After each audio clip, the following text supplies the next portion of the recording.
বহরমপুর লোকসভা কেন্দ্রের শক্তিপুর বাজার পাড়ার দুটি বুথে এজেন্ট দিতে পারেনি তৃণমূল।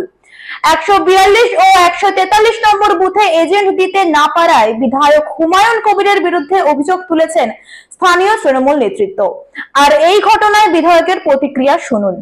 শক্তিপুর এলাকায় পুরো ভোটটা পোলারাইজ হয়ে গেছে, কারণ হিন্দু কমিউনিটিতে বিলং করে যারা, তারা সব বিজেপির হয়ে ভোট করছে।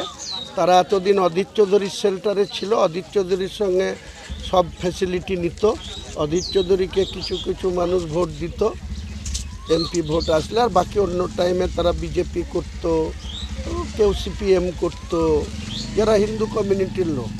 আবার টিএমসিও কিছু করত, সেটা খুব কম পার্সেন্ট। কিন্তু এবারের ভোটে ওই 17 এপ্রিল যেটা রামনবমীর নামে যেখানে সশস্ত্র মিছিল বের করে তারাই মুসলিম গ্রামগুলো অ্যাটাক করলো, তারাই মুসলিমদের পতাকা ছিনল, তারাই মুসলিমদের মসজিদকে আক্রান্ত করলো। তারপরে তাদের উত্তরপ্রদেশের মুখ্যমন্ত্রীকে এনে তারা এখানে আবার মুসলিমদের শায়েস্তা করব বলল।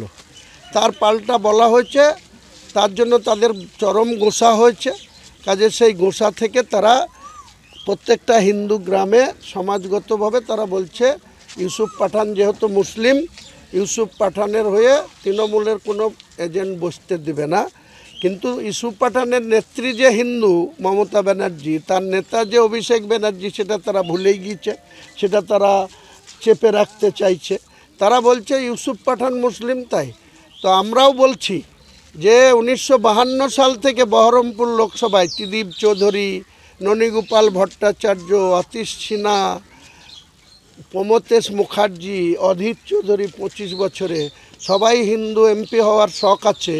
আর 63% মুসলিম ভোটার নিয়ে মুসলিমদের কেউ এমপি হতে পারবে না। এটা ভারতবর্ষের কোন সংবিধানে আমরা বসবাস করছি? কাজেই হিন্দু বুথগুলা তারা ইউসুফ পাঠান মুসলিম হওয়ার জন্য তারা বলছে বসতে দেবে না। না দেখ, আমাদের যথেষ্ট স্ট্রেংথ আছে, ভোট আছে, পার্সেন্টেজের দিক থেকে অনেক এগিয়ে আছি। তারা যদি হিন্দুত্ব করতে পারে, আমরাও মুসলিমত্ব করব। ইউসুফ পাঠানকে 90% মুসলিম ভোট দিয়ে 2.5 লক্ষ ভোটে বিজেপিকে এবং কংগ্রেসকে হারাবো। আচ্ছা, আপনাদেরকে যে এজেন্ট বসতে দেয়নি, তার জন্য কি ইলেকশন কমিশনের কোনো অভিযোগ করেছেন? অভিযোগটা কে করবে? সেই বুথ থেকে তো করতে হবে।